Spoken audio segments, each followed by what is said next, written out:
Donc, bonjour à tous, Aurélien Gonnet du groupe ornithologique du Roussillon, une association d'études et de protection de la nature des Pyrénées-Orientales.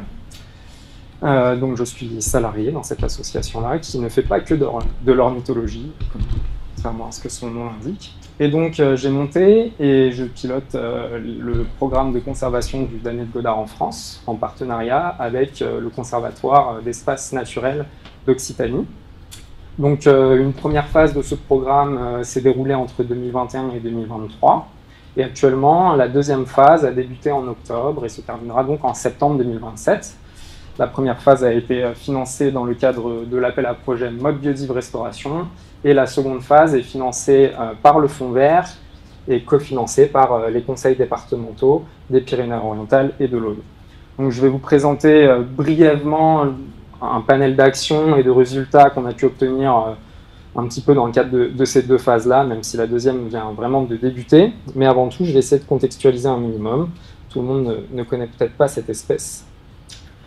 Donc, le Daniel Godard, Euphydrias desfontainis, c'est une espèce de nymphalidée endémique du Maghreb et de la péninsule ibérique et qui atteint sa limite nord de répartition dans le sud-est de la France, donc dans une zone géographique qui s'appelle les Fenouillèdes. Son cycle de vie durant son cycle de vie, il est dépendant de deux plantes. Une plante hôte unique, Cephalaria leucantha, la céphalaire blanche, que vous avez en bas à droite. Et ensuite, une plante nourricière principale, donc, qui va être butinée par le papillon, même si ce n'est pas la seule, c'est quand même vraiment la principale plante qui est butinée. Seulement, donc forcément, pour qu'il y ait ce papillon-là, sur les sites, il faut la présence simultanée de ces deux plantes, mais ça ne suffit pas à expliquer la répartition du papillon, loin de là, comme vous pouvez le voir sur la petite carte à gauche. Toutes les mailles en vert, ce sont des mailles de 1 km² sur lesquelles il y a la présence simultanée de ces deux plantes. Et donc, la répartition du papillon, elle est cantonnée à ces quelques stations que j'ai matérialisées par des étoiles rouges et qui représentent malheureusement plus réellement la présence actuelle de l'espèce, puisqu'elle n'est plus présente que dans deux stations, une station dans l'Aude et une station dans les Pyrénées-Orientales. Il y en a une troisième où elle est encore présente, mais elle est vraiment au seuil de l'extinction. Et puis, dans les deux autres stations, elle a vraiment disparu au cours des 5 dernières années. Donc, c'est vraiment quelque chose qui est arrivé très vite et très récemment. Et c'est pourquoi on a essayé de monter un programme de conservation qui a donc pour objectif d'assurer la conservation de cette espèce sur le long terme. Donc, notre phase 2 du programme comporte 6 grands volets dans lesquels il y a 29 actions.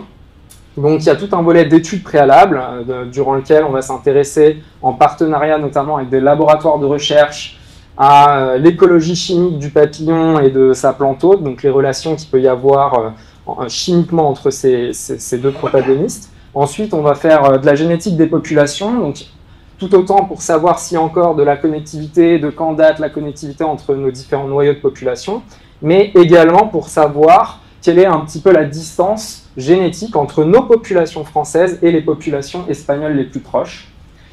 Après, il y a tout un volet de diagnostic éco-pastoral, de cartographie des habitats, tout ça pour essayer de définir les sites qui vont être prioritaires, notamment pour les actions de sécurisation foncière, que ce soit de l'achat de parcelles ou du conventionnement avec les propriétaires, et également pour tout ce qui va être action de gestion et de conservation.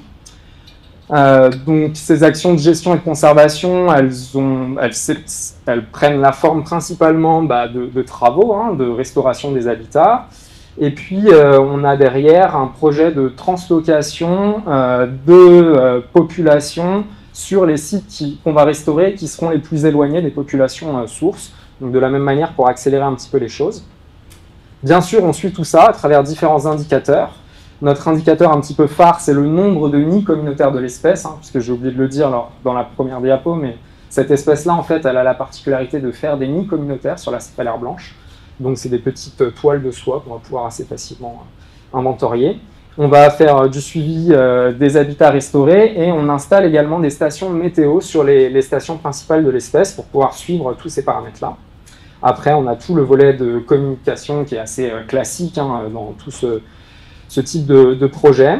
Et puis, on a une action où on va faire de la valorisation scientifique pour nous préparer et asseoir un petit peu une éventuelle troisième phase dans laquelle l'objectif sera d'essayer d'arriver à la création d'aires protégées sur les stations de Damiette-Godard. Mais on n'en est pas encore là. Donc maintenant, je vais vous présenter tout simplement quelques résultats et puis les diverses actions. Ça va être assez rapide. Donc là, voilà une cartographie d'habitat classique, assez précise, mine de rien. Sur les stations, on va, en plus de cette cartographie d'habitat, cartographier les patchs de la plante hôte et de la plante nourricière, c'est ce que vous avez à gauche. Et notamment grâce à la cartographie des patchs de la plante hôte, on va derrière inventorier les nids communautaires, c'est ce que vous avez sur la droite. Donc on va parcourir de manière intégrale et compter exhaustivement les nids communautaires, et ça c'est vraiment notre indicateur de suivi de la population annuelle. Alors, c'est pas réalisé de manière intégrale sur toutes les stations, parce que ça prend un temps énorme, mais on fait des transects pour suivre les plus grosses stations, et on a une station qui est vraiment suivie annuellement de manière intégrale pour avoir voilà, un indicateur. Derrière, tout ça, ça nous permet d'orienter nos actions de gestion des habitats, puisqu'on va pouvoir savoir quels sont les habitats préférentiellement utilisés pour la reproduction. Donc là, vous avez un graphique avec différents habitats qui sont rappelés en bas à droite, et leur représentativité sur les stations de Damiette-Godard. Et puis ensuite, vous avez la densité de nids communautaires sur chacun de ces habitats-là. Donc ça, c'est en croisant les trois cartes que je vous ai présentées tout à l'heure. Et donc on se rend compte qu'on a des habitats qui sont largement représentés sur les stations, mais qui en fait accueillent assez peu, une assez faible densité de nids communautaires. Et à l'inverse, on a des habitats qui sont très peu représentés, mais qui par contre accueillent une très forte densité de nids communautaires. Et c'est ces habitats-là, nous, qu'on va chercher à restaurer et à maintenir en l'état lorsqu'ils existent déjà. Donc voilà, là c'est l'importance surtout des garrigues atteints qu'il faut noter, même si on a des fortes densités dans des habitats dits artificiels. Donc là, en l'occurrence, ce sont des pistes qui sont gérées, qui sont très favorables à la reproduction du Damiette-Godard. Alors, quelques exemples de travaux, de restauration. Je vais aller du plus lourd au plus léger, si on peut dire ça. Donc là, vous avez de la coupe sélective de pins. Alors, on cible les pins parce que c'est assez facile d'intervenir dessus. Lorsqu'on les coupe, on va avoir un sol nu qui va permettre le retour très rapide de la céphalaire. Donc, c'est très, très efficace.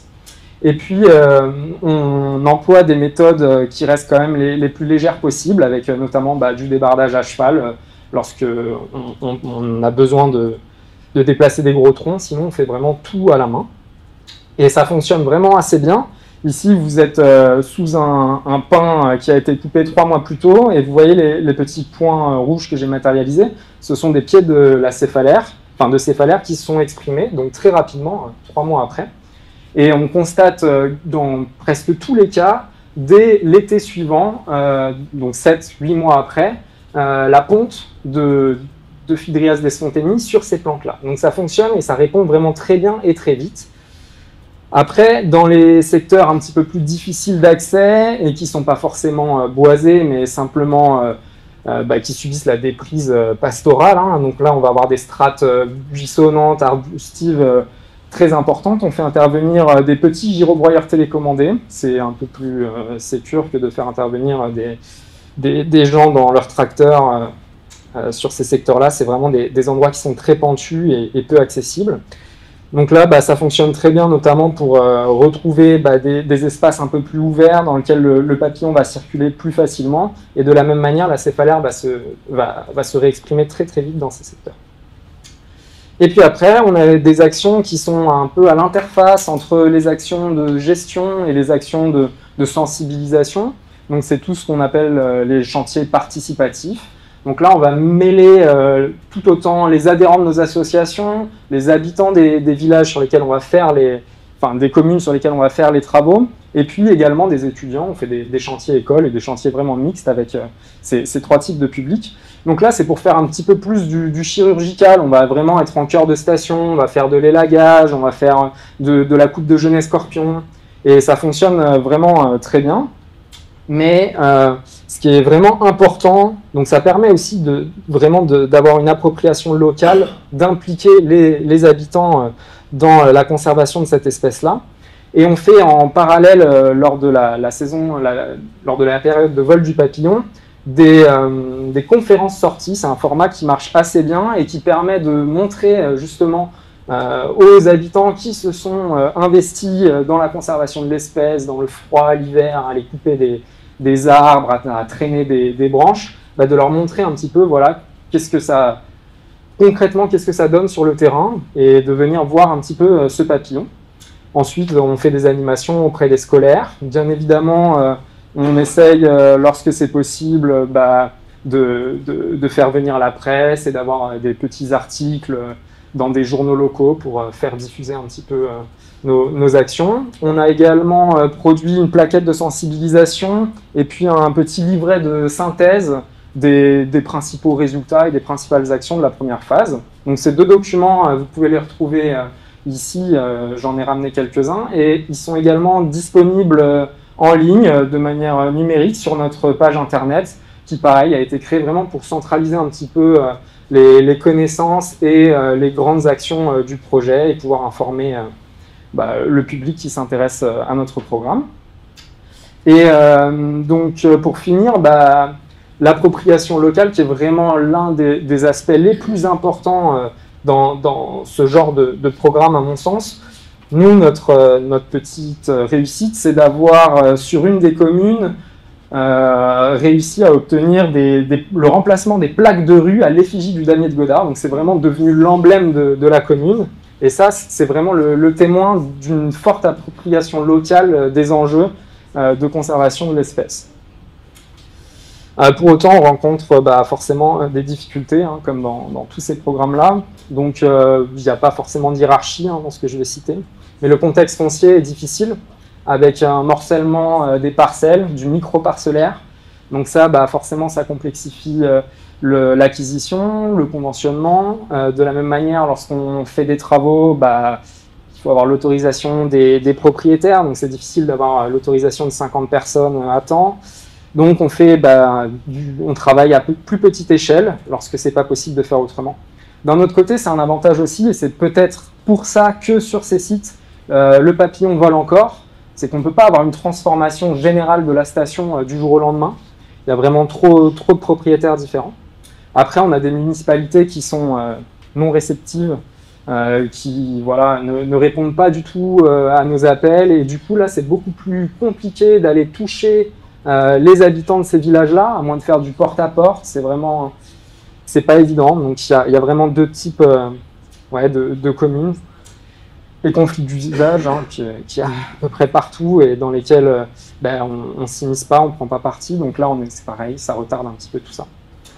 Et puis après, les lenteurs administratives, ça complexifie beaucoup. Notre programme, il a mis 10 mois à être instruit.